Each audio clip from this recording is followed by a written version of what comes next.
안녕하세요. 오늘은 일검독존이라는 선엽소설을 소개해드리겠습니다. 이 소설은 현재 2600화가 넘어가는데 아직도 연재 중이고 정말 어마무시한 장편소설입니다. 참고로 88권의 학사신공이 2200화인데 일검독존은 100권은 가볍게 넘어갑니다. 저는 1900화까지 보았고 완결나면 한방에 보려고 하는데 이 소설의 장점이 술술 읽혀서 어느 정도 보다가 시간 지나서 이어가도 무리 없이 읽힙니다. 이제 줄거리를 간략하게 보겠습니다. 엽씨 가문의 후계자 주인공 여편은 수년 동안 다른 가문과 광산을 두고 남산에서 혈투를 벌이고 있었는데 자신이 없는 사이 엽씨 가문의 대장로가 가문의 사람들과 작당하여 직위를 끌어내립니다. 대장로의 손자를 후계자로 세우려고 하는 것이었습니다. 가문으로 돌아온 여편은 대장로의 손자인 염랑에게 결투를 청합니다. 여편은 남산에서 대장로의 계략으로 부상을 입어서 단전이 파괴되었고 여동생인 염령은 상한병에 걸려서 매일 지독한 한기와 싸우면서 약을 먹어야 하는 처지였습니다. 여편의 손가락엔 행방불명된 어머니가 주신 검은 반지가 끼워져 있었는데 상처 입은 손 때문에 반지에 피가 닿는 순간 12층짜리 거대한 탑이 보이는 곳에 이동됩니다. 탑 1층 문을 열고 들어가니 하얀 해골 항구와 검한 자루가 있었고 바닥에 글이 써져 있었습니다. 글귀에는 12살에 검을 잡아 27세에 이르러 창계의 적수가 없었다고 말하며 이곳에 갇힌 지 1200년이 되었고 자신의 전승을 이어달라는 내용이었습니다. 여편은 부상으로 단전이 없어서 포기하고 물품만 챙기고 일어나려는 순간 어떤 여인의 목소리가 들리고 여편은 천녀라고 부릅니다.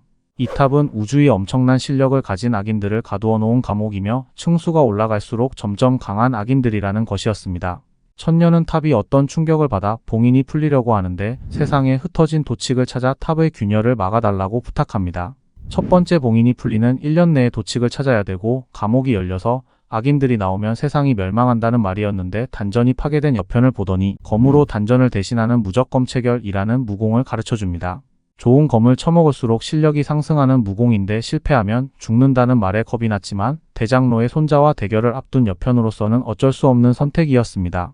탑 1층에 있던 해골의 유품인 검을 몸에 박아넣고 엄청난 고통에 참고 견디는데 주인공 버프로 결국 성공합니다.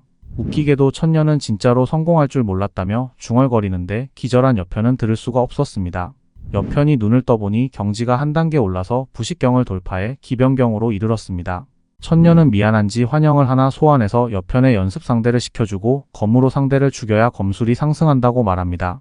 3일 동안 연습하고 집에 와보니 여동생이 누군가에게 맞아서 얼굴이 부어 있었습니다. 차초지종을 물어보니 세가의 식당에서 주방장이 개밥을 주면서 먹으라고 하더니 안 먹으니 뺨을 때린 것이었습니다. 대장로의 지시로 이런 상황이 만들어진 것을 한 여편은 바로 식당으로 달려가 주방장을 구타하고 마지막엔 구경하는 세가의 사람들 앞에서 죽여버립니다.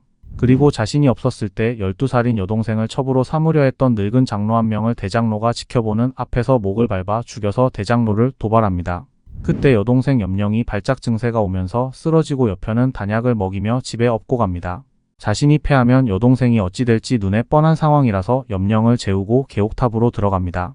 천녀의 목소리가 들려오고 그녀의 지도에 따라 여편은 일검정생사라는 검술을 배우고 죽을 고비를 넘기며 숨겨진 경지인 금신경에 도달합니다. 생사비무를 치르는 당일이 되고 대장로의 손자를 개패듯 두들겨 패고 죽이려 할 때 폐관 수련을 마친 엽시세가의 족장이 나와서 말립니다. 여편은 족장까지 자신을 견제하는 모습에 가문을 떠난다고 모두의 앞에서 선언합니다.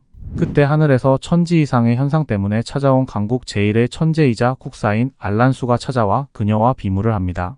그녀는 여편이 검수이자 숨겨진 경지인 금신경에 도달한 것을 보고 높이 평가하더니 경지가 자신이 훨씬 높아 공평하지 않다며 여편에게 자신의 옥패를 주고 황성에 있는 창목학원을 추천해줍니다. 여편은 검수에 도달했는데 이 경지 구분은 무협에서의 검기나 검강을 발현하는 단계 구분이라고 생각하시면 되고 금신경은 내공경지라고 이해하시면 됩니다. 저는 이 소설의 매력이 검술경지에 있다고 생각되는데 주인공인 여편은 여동생 일만 관련되면 눈이 돌아갑니다. 이 때문에 전투 중에 검술경지를 돌파하기도 하고 천녀에게 배운 일검정생사를 터득하기도 합니다. 여편은 여동생을 데리고 황성으로 출발하는데 가는 도중에 황궁의 십황자와 인연을 맺고 여러 일을 겪으며 천녀의 가르침을 받습니다. 천산성에 도착해 황궁으로 가는 배를 타고 가는 도중에 시비가 붙어 취선루의 장로 한 명을 죽였는데 취선루는 청주 전역에 분포되어 있는 거대한 세력이었습니다. 취선루의 9명의 루주 중에 한 명인 일루주가 나타나 여편을 공격하려고 할 때 계옥탑에서 목소리만 들었던 천녀가 흐릿한 모습으로 나타납니다. 제가 이 소설에서 좋아하는 무정누님의 첫 행보입니다.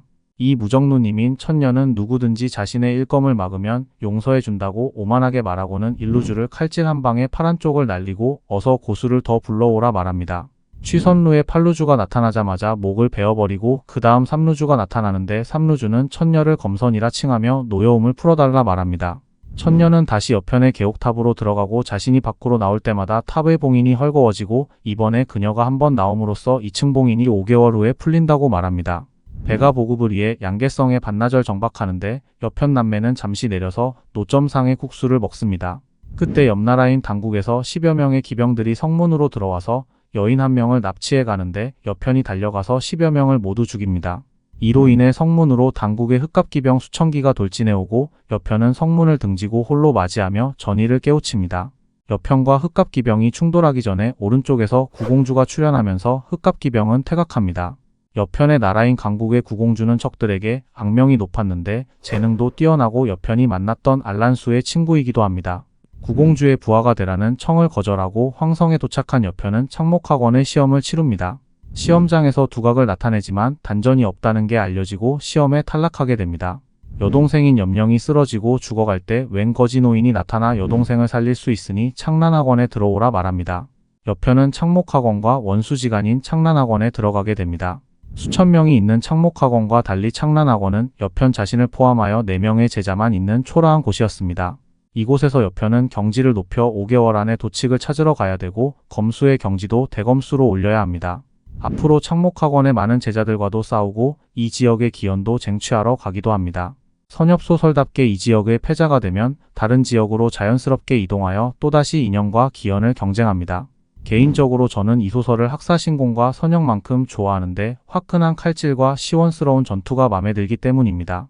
그리고 중국인과 그 나라는 싫어하지만 김용의 영웅문처럼 무협과 선엽을 좋아하는데 특히 중국 무협 특유의 애틋한 로맨스가 이 소설에서는 잘 표현되었습니다. 제가 이 소설의 장점이자 단점이라고 생각하는 이유가 무정누님 때문인데 주인공의 위기 상황 때마다 일편단심 주인공을 사랑하는 무정누님은 칼질 한 방이 말도 안 되는 경지이지만 소설이니까 감안하고 보시면 재밌고 킬링타임용으로도 손색 없이 술술 읽히는 게 장점이기도 합니다. 하지만 무적인 천녀의 존재로 인해 주인공이 위기가 닥쳐도 긴장감이 덜 생기는 것과 주인공의 존재감이 천녀에 의해 묻히는 점도 단점일 수 있습니다.